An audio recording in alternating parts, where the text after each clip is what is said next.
পাশ্চাত্যের দানা পানি খোর, উচ্ছিষ্ট ভোগী, সংবাদকর্মী, কথিত সুশীল এবং বিবেক বিক্রেতা, পচা মাথার বুদ্ধিজীবী, তারা এগুলোকে ইজি করার চেষ্টা করে। এগুলো যদি করা হয় তাহলে কি হবে? এদেশের পারিবারিক সুসংযত সম্পর্ক এবং মজবুত ভিত ডিস্ট্রয় হয়ে যাবে, হারামজাদার জাতি তৈরি হবে। স্বামী যদি নিজের চারিত্রিক দৃঢ়তা রক্ষা না করে, স্ত্রী যদি তার সতীত্ব রক্ষা না করে, পরস্পর যদি এভাবে আল্লাহ না করুক অন্য সম্পর্কের ভিতরে নিজেকে জড়ায়, এটা কি দুর্নীতি নয়? আসতে বলেন, এটা দুর্নীতি নয়? এটা অপকর্ম নয়? এটা এত জঘন্য অপকর্ম, যেই অপকর্মের ব্যাপারে আমাদের ইংরেজ মনীষীরা পর্যন্ত বলে গেছে। তারা কোনো মুসলমান ছিলেন তা না, কিন্তু মানুষের তো কিছু বিবেক বুদ্ধি আছে যে তোমার যদি টাকা পয়সা হারিয়ে ফেলো তাহলে তোমার কিছুই হারায়নি, নাথিং লস্ট। আর যদি তোমার স্বাস্থ্য হারায় তাহলে তুমি কিছু হারালে, আর যদি চরিত্র হারায় তাহলে তুমি সর্বহারা হলে। সবকিছু ফিরে পাওয়া যায়, চরিত্র ফিরে পাওয়া যায় না।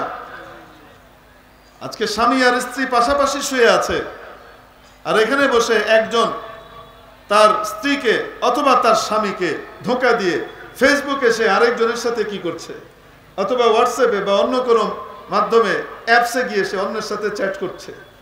সে স্বামীর হক নষ্ট করছে অথবা স্ত্রীর হক নষ্ট করে। এই অল্প আমলই যথেষ্ট জান্নাতে ঢুকবার জন্য।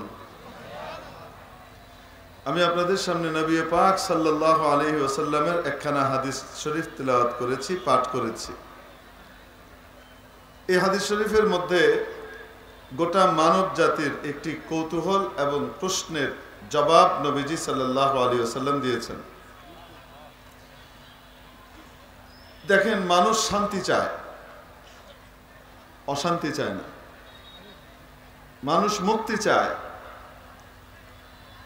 এই কালেও মুক্তি চায়, ওই কালেও মুক্তি চায়, এপারেও বাঁচতে চায়, ওপারেও বাঁচতে চায়। যে রমজান মাসে দিনের বেলায় দাঁড়িয়ে দাঁড়িয়ে মদ খাচ্ছে, তাকেও যদি আপনি জিজ্ঞেস করেন তুমি কি দুনিয়া আখিরাতে বাঁচতে চাও, সে বলবে অবশ্যই। বলবে কি বলবে না? বাঁচতে চায়।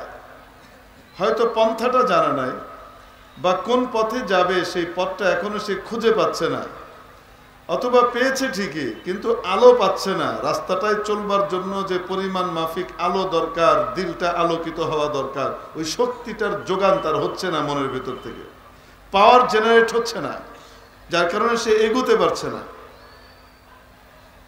প্রত্যেক মানুষই মুক্তি চায়। সাহাবী হযরত উকবা ইবনে আমির রাদিয়াল্লাহু তাআলা আনহু নবীজিকে জিজ্ঞেস করলেন, ইয়া রাসূলুল্লাহ, মান নাজা, মুক্তির উপায় কি, পরিত্রাণের পন্থা কি, বাঁচবার রাস্তা কি? ইহকাল পরকাল উভয় জগতে। আপনি বলেন তো দেখি, এই জগৎ ওই জগৎ উভয় জগতে মুক্তি পাওয়ার জন্য কত লম্বা ফেরেশতা আসার কথা। এটা করতে হবে, এটা করতে হবে, এটা করা যাবে না, ওটা করা যাবে না, এটা করতে হবে, ওটা করতে হবে, ওটা করা যাবে না, ওটা করা যাবে না। থাকবে কি থাকবে না? আরে বাবারে বাবা, এই দুনিয়ার জীবনই তো 60, 70, 80, 90 বছরের জীবন। তো 90 বছরের মধ্যে সমস্যা কি একই রকম আসবে না? বিভিন্ন রকমের আসবে। তো যত রকমের সমস্যা আসবে সেগুলোর মুক্তির পথ বের করতে হবে। আর কবরে তো কয় হাজার বছর থাকবো আল্লাহ জানে।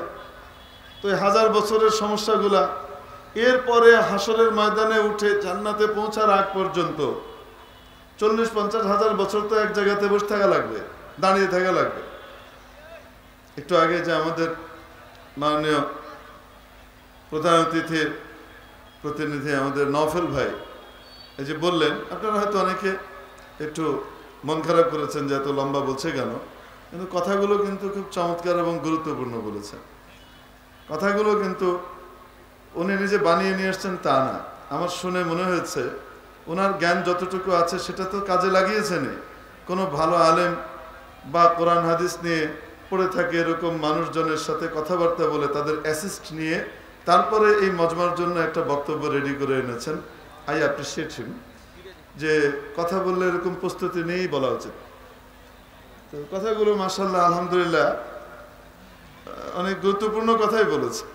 তবে ওই যে বললাম না, অনেকের মাথার সামনে যে নামাজ, তো চিন্তা করছে যে এনার বক্তব্য শোনার পরে তো আবার হুজুরেরটা শুনবো, এই করতে করতে যদি নামাজ ছুটে যায়, এজন্য অস্থিরতা এবং পেরেশানি। তো কথাবার্তার ভিতরে দেখেন অনেক গুরুত্বপূর্ণ কিছু কথা কিন্তু এসছে। যে কথাটা উদ্ধৃতি দিতে চাচ্ছিলাম দেখেন ওটাই ভুলে গেলাম বলতে গিয়ে। তো মানুষজনের বাঁচবার জন্য যে উপায় আর পন্থা আমরা তালাশ করি, রাসূল পাক সাল্লাল্লাহু আলাইহি সাল্লাম ওই জন্য বলছিলেন যে দেখেন কিয়ামতের দিন সূর্য চলে আসবে 1 হাত উপরে, যেটা এখন 9,30,00,000 মাইল দূরে আছে। ওখান থেকে ভর দুপুরে, গ্রীষ্মের ভর দুপুরে দাঁড়িয়ে থাকলে ক্ষেতের মধ্যে হিট স্ট্রোক হয়, বাঁচা মুশকিল হয়ে যায়। ওটা যদি মাথার আধা হাত উপরে, 1 হাত উপরে চলে আসে, অবস্থাটা কি হবে বলেন তো দেখি। ওই অবস্থায় কিন্তু 1000 বছর কাটাইতে হবে, পার হয়ে যাবে এই সময়। আল্লাহ পাক হিসাবই শুরু করবেন না, এমন বিভীষিকাময় পরিস্থিতি দেখা দেবে যে মানুষজন অস্থির হয়ে উঠবে যে জাহান্নামে যায় আর জান্নাতে যায়, ফয়সালা যাই হোক না কেন, হিসাব কিতাব শুরু হোক। হাদিস শরীফের মধ্যে এসেছে, সহিহ বুখারীতে এই হাদিস আছে, তিরমিজি শরীফেও আছে, বিভিন্ন কিতাবের মধ্যে এই হাদিস আছে। সমস্ত মানুষের মনের ভিতরে একটা কথা আসবে, সেটা হলো এক কাজ করি, চলো হিসাব কিতাব যেন আল্লাহ পাক শুরু করেন, সেটার জন্য তো সুপারিশের কাউকে ধরতে হবে। যে বললেন যে চাকরি পেতে হলে হয় মামু লাগে, হয় হাতের মামু লাগে, নয় বংশের মামু লাগে, নাকি? হাতের মামু যে পয়সা, নতুবা কি বংশের মামু। কেউ উপর থেকে সুপারিশ করবে, ফোন করে বলে দিবে, তারপরে হবে। প্রশ্ন একটা রেখেছেন, কথা ঠিক, যে আমরা যে সুপারিশ করি, অথবা কেউ যে এভাবে ডিঙিয়ে গিয়ে চাকরিটা নিয়ে নেয়, তো এটা নেওয়ার কারণে সে অন্যদেরকে যে বঞ্চিত করলো, এটার কারণে এটা তার বৈধ হয় না অবৈধ হয়? কিছু মাসআলা আছে, যে মাসআলাগুলো জিজ্ঞেস করারই দরকার নেই। তার কারণ হলো মুফতি আপনি নিজেই হতে পারেন। সিগারেট খাওয়া খারাপ, এটার জন্য কোনো মাসালার দলিল দরকার নেই, পেট্রোল পাম্পে গেলেই বলে দিবে সিগারেট খাওয়া খারাপ। আছে না নাই? সবাই বুঝে। প্রশ্নটা কেন এসেছে? প্রশ্নটা এসেছেই এই জন্যে যে মনের মধ্যে বাড়িয়ে দিচ্ছে যে কাজটা তো আসলে ঠিক হচ্ছে না, জুলুম হচ্ছে আসলে। এখানে উত্তরটা জেনে নে। যদি 10 জন ব্যক্তি যোগ্য, কয়জন?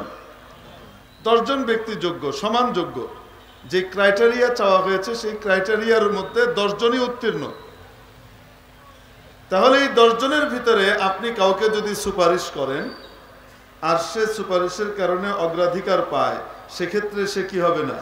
দায়ী হবে না, কারণ সে এই পদের যোগ্য। কিন্তু যদি এমন হয় 10 জন যোগ্য, কিন্তু তদবির করছে 11 নম্বর 15 নম্বর জনের জন্য, যে এই ক্রাইটেরিয়াগুলো ফুলফিল করে না এই চাকরিটা পাওয়ার জন্য, তার জন্য যদি সুপারিশ করা হয় আর সে যদি এখানে কি করে,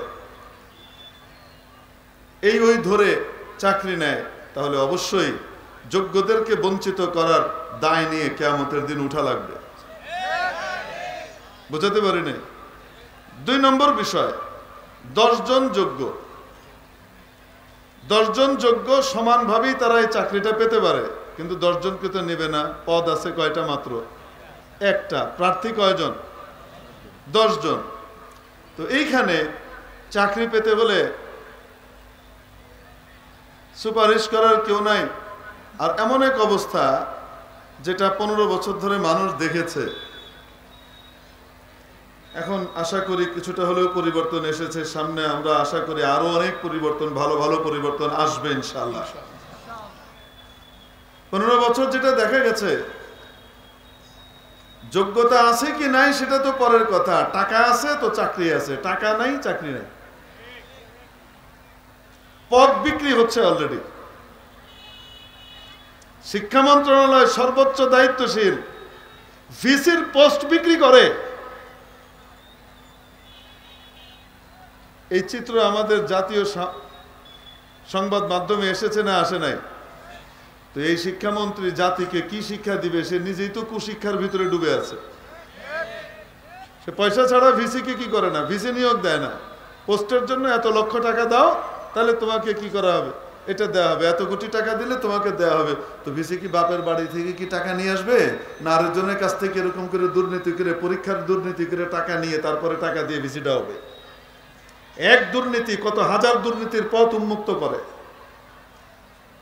আল্লাহ পাক আমাদের জাতিকে এই দুর্নীতির অভিশাপ থেকে মুক্তি দান করেন, আমিন। প্রিয় উপস্থিতি, দুর্নীতি শুধু অর্থনৈতিক দুর্নীতিকে দুর্নীতি বলে না, নৈতিক অবক্ষয়কেও দুর্নীতি বলে। মানুষ ব্যক্তিগত জীবনেও দুর্নীতির শিকার হতে পারে, পারিবারিক জীবনেও সে দুর্নীতির শিকার হতে পারে, সামাজিক জীবনেও সে দুর্নীতিগ্রস্ত হতে পারে, রাষ্ট্রীয় জীবনেও সে দুর্নীতিগ্রস্ত হতে পারে। আমরা শুধু অর্থনৈতিক ক্ষেত্রকেই দুর্নীতির বিষয় মনে করি, বাকি আমার যে মোরালিটি, আমার যে ম্যানার থাকা উচিত, আমার যে মানবতা মনুষ্যত্ব থাকা উচিত, সেগুলোর থেকে যখন আমি নিচে নেমে যাব, তখন ও ক্ষেত্রেও কিন্তু আমি নীতিহীনতার শিকার হওয়ার কারণে দুর্নীতিগ্রস্ত হলাম। দুর্নীতি শুধু অর্থনৈতিক দুর্নীতিকে কি বলে না, দুর্নীতি বলে না। আল্লাহ পাক আমাদের গোটা জাতিকে দুর্নীতির কবল থেকে মুক্তি দান করেন, আমিন। প্রিয় উপস্থিতি, হাজব্যান্ড ওয়াইফ এবং ওয়াইফের ভেতরে বিশ্বস্ততার বিশেষ সম্পর্ক। হাজব্যান্ডকে ওয়াইফ চোখ বন্ধ করে বিশ্বাস করে, আর ওয়াইফকে হাজব্যান্ড চোখ বন্ধ করে বিশ্বাস করে। এই সম্পর্কের উপরে যখন নাকি কারো এক্সট্রা ম্যারিটাল অ্যাফেয়ার্স হয়, এটাকে আমরা বলি পরকীয়া, এটাকে সহজ করবার জন্য, এটা তেমন কিছু না, ইটস নাথিং, সবাই করে। এটাকে করবার জন্য পাশ্চাত্যের দানা পানি খোর, উচ্ছিষ্টভোগী, সংবাদকর্মী, কথিত সুশীল এবং বিবেক বিক্রেতা, পচা মাথার বুদ্ধিজীবী, তারা এগুলোকে ইজি করার চেষ্টা করে। এগুলো যদি করা হয় তাহলে কি হবে, এদেশের পারিবারিক সুসংযত সম্পর্ক এবং মজবুত ভিত ডিস্ট্রয় হয়ে যাবে, হারামজাদার জাতি তৈরি হবে। স্বামী যদি নিজের চারিত্রিক দৃঢ়তা রক্ষা না করে, স্ত্রী যদি তার সতীত্ব রক্ষা না করে, পরস্পর যদি এভাবে আল্লাহ না করুক অন্য সম্পর্কের ভিতরে নিজেকে জড়ায়, এটা কি দুর্নীতি নয়? আসতে বলেন, এটা দুর্নীতি নয়, এটা অপকর্ম নয়? এটা এত জঘন্য অপকর্ম, যেই অপকর্মের ব্যাপারে আমাদের ইংরেজ মনীষীরা পর্যন্ত বলে গেছে। তারা কোনো মুসলমান ছিলেন তা না, কিন্তু মানুষের তো কিছু বিবেক বুদ্ধি আছে, যে তোমার যদি টাকা পয়সা হারিয়ে ফেলো, তাহলে তোমার কিছুই হারায়নি, নাথিং লস্ট। আর যদি তোমার স্বাস্থ্য হারায়, তাহলে তুমি কিছু হারালে, আর যদি চরিত্র হারায়, তাহলে তুমি সর্বহারা হলে। সবকিছু ফিরে পাওয়া যায়, চরিত্র ফিরে পাওয়া যায় না।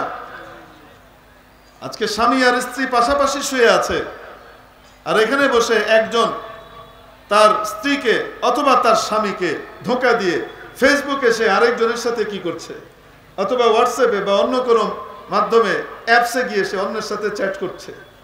সে স্বামীর হক নষ্ট করছে অথবা স্ত্রীর হক নষ্ট করছে।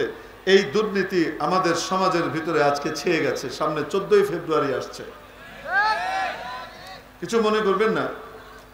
এই যে 14ই ফেব্রুয়ারির চল আমাদের ছোটবেলায় ছিল না, আমরা দেখি নাই। এই বিজাতীয় কালচারকে এদেশে আমদানি করেছেন এক ভদ্রলোক, আমি নাম বলতে চাচ্ছি না। আমি ভদ্রলোকের লেখার খুব ভক্ত ছিলাম। যাযাদির সম্পাদক, জায়দিনের সম্পাদক। পরবর্তীতে উনি বের করলেন মৌচাকে ঢিল, মৌঢি। জায়দিন বন্ধ করে দিল স্বৈরাচাররা, তারপরে বের করলেন নতুন নামে, সেটার নাম কি? জায়দিন। স্বৈরাচার বিরোধী সংগ্রামের একজন সদস্য, কিন্তু মস্তিষ্কটা পচে গেছে। কিছু দিক তো ভালো কাজ করছে। এই 14ই ফেব্রুয়ারিকে ভালোবাসা দিবসকে বাংলাদেশে আমদানি করেছে আমাদের শফিক রেহমান সাহেব, বিএনপি ঘরানা। মন খারাপ হচ্ছে আমি জানি নফল ভাই, কিন্তু কথা ভুল না সত্য বলেন? হ্যাঁ, বিএনপিকে মানুষ কেন ভালোবাসে বলেন তো? তারা এন্টি ইসলামিস্ট নয়, তারা এদেশের অধিকাংশ মানুষের যে জনমত আছে তাদের হৃদয়ের স্পন্দনের দিকে তাকিয়ে তারা কথা বলে, তাই মানুষ জিয়াউর রহমান সাহেবের এই দলটাকে পছন্দ করে। অবাস্তব না বাস্তব? এই স্পিরিট থেকে যদি আল্লাহ মাফ করুক কেন্দ্রীয় নেতৃত্ব অথবা শীর্ষ নেতৃত্বের কোনো অংশ সরে আসে আর এটার ঠিকমতো প্রতিকার না করা হয়, তাহলে জাতির আস্থার বড় একটা জায়গা কিন্তু নষ্ট হয়ে যাবে। কেউ কেউ অতি সুশীল সাজছে, হ্যাঁ, কেউ কেউ অতি সুশীল সাজছে, কেউ আবার ওই সীমানার ওপারের ওইটাকে খুশি করে মনে করছে ক্ষমতায় আসবে, ওইটাকে খুশি করার জন্য যে শব্দগুলা বলা দরকার সেগুলা বলছে। এই বিপ্লব ওদেরকে খুশি করে আসে নাই, এই জনতার বিপ্লব এসেছে ওদের বিরুদ্ধে এসেছে, ঠিক কি ঠিক না? অতএব এদেশের মানুষে মাটি ও মানুষের রাজনীতি করতে হলে অবশ্যই মানুষের হৃদয়ের স্পন্দনকে বুঝতে হবে এবং দীর্ঘদিন যাবৎ এদেশের ঘাড়ের উপরে জগদ্দল পাথরের মতো যে স্বৈরাচারী শক্তিকে চাপিয়ে দিয়ে রেখেছিল সীমান্তের ওপারে সেই মোড়ল, এই মোড়লের বিরুদ্ধে আঙুল উঁচিয়ে চোখ রেখে কথা বলার হিম্মত যাদের থাকবে তাদেরকেই জাতি পছন্দ করবে। আমরা আশা করি, আলহামদুলিল্লাহ অনেকে বলছেন, কিন্তু বিএনপি থেকে বলছেন, অন্য জায়গা থেকে বিভিন্নভাবে চোখ রাঙিয়ে কথা কিন্তু বলছেন, কেউ কেউ আবার লেজ তলায় দিয়ে দিচ্ছে, ওইটা দেখলে আবার খুব খারাপ লাগে। ভাই লেজ তলায় দিবে কেন? এখন উত্তর আছে, উত্তর হলে ভাই অনেক বড় দল, এক বড় দলের ভিতরে অনেক কিছু থাকবে, অবশ্যই অনেক বড় দল, কিন্তু প্রত্যেক বড় দলের মূল স্পিরিটটা কি? এটা ওই মূল স্পিরিটটা দলের প্রত্যেককে লালন করতে হবে, যদি লালন না করে সে এখানকার প্রতিনিধিত্ব করতে পারবে না। যেমন ওই যে স্বৈরাচার যে ছিল, এদের একটা থিম আছে, এদের একটা মূল স্পিরিট আছে, সেটা কি? আমরা মুক্তিযুদ্ধ বেঁচে খাবো। কি বেঁচে খাবো? মুক্তিযুদ্ধ বেঁচে খাবো। আমার দল যে করবে সে ৭১-এর শান্তি কমিটির চেয়ারম্যান হইল, কাট্টা রাজাকার হইল, সে হইল মুক্তিযোদ্ধা। আর যে আমার দল করবে না সে সেক্টর কমান্ডার হইল, সে রাজাকার। সে বঙ্গবীর হইলেও তারে বঙ্গ ছাগল বলে কটাক্ষ করতে দেরি হয় নাই, ঠিক কি ঠিক না? এই দেশে এই নীতি আমরা দেখেছি কি দেখি নাই?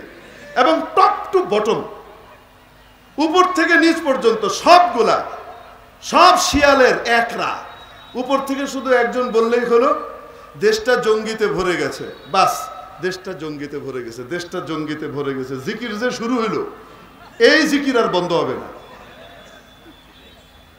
ভুল বললাম আপনাদের কাছে? এরা ইসলামের বিরুদ্ধাচরণকে এবং ইসলামের বিরুদ্ধাচরণকারীদেরকে প্রশ্রয় দেওয়া, এটা ওরা নীতি বানিয়েছে। দেশের জনতা তাদেরকে জবাব দিয়েছে। এদেশের ভিতরে হিন্দু আছে, খ্রিস্টান আছে, বৌদ্ধ আছে, মুসলিম আছে। এই অসাম্প্রদায়িক দেশে প্রত্যেকেই যার যার ধর্মীয় অধিকার পালন করতে পারবে, ঠিক কি ঠিক না? কিন্তু সংখ্যাগুরুদেরকে যদি বৃদ্ধাঙ্গুলি দেখাইতে থাকে কেউ, তাহলে সে কিন্তু এদেশে যতই শক্তিশালী হোক না কেন, 15 বছরের মহিলা ফেরাউন টিকে নাই, ভবিষ্যতের কেউ টিকবে না। বিজাতীয় জিনিস আমার দেশের মানুষকে যদি কেউ গিলাইতে যায়, আমার কথা আপনারা অসন্তুষ্ট হলে মাফ করে দিন, হ্যাঁ, বিজাতীয় জিনিস যদি কেউ আমাদেরকে গিলাইতে যায়, খুব পরিষ্কার কথা, আমার দেশের স্বার্থ বিরোধী চুক্তি যে করবে, আমার দেশের স্বার্থকে জলাঞ্জলি দিয়ে নিজের পরিবার আর নিজের বংশকে ফুলিয়ে ফাঁপিয়ে বড় করবে, দেশকে লুটে পুটে খেয়ে দিয়ে শেষ করে সাফ করে বটমলেস ঝুড়িতে পরিণত করে দিবে, এই ধরনের লোকদেরকে সে যেই হোক না কেন এদেশের মানুষ ছুড়ে কিভাবে ফেলেছে দেখেন। দিনের বেলা পালাইতে বাধ্য হয়েছে, রাতের আধার পর্যন্ত অপেক্ষা করার সময় দেওয়া হয়নি, ঠিক না? তবে হ্যাঁ, কাপড় চোপড় নিয়ে যেতে পারছে, ব্লাউজ পেটিকোট শাড়িটা নিয়ে যেতে পারছে, ঠিক কিনা? আমরা খুব পরিষ্কার করে বলতে চাই, ইউরোপ আমেরিকা বা পাশ্চাত্যের কোনো পচা সংস্কৃতির অপসংস্কৃতির ডাম্পিং গ্রাউন্ড। ট্রান্সজেন্ডারের নামে সমকামিতা অথবা নারী অধিকারের নামে নারীদের নিরাপত্তাহীন করা, এবং এই দেশের ভিতরে জারদ সন্তান পয়দা হবার সংস্কৃতিকে এদেশে যদি কেউ আমদানি করতে চায়, আগেরটা তো কাপড় চোপড় নিয়ে যাইতে পারছে, সামনেরটা কিন্তু প্যান্ট জাঙ্গিয়ে নিয়ে যাইতে পারবে না।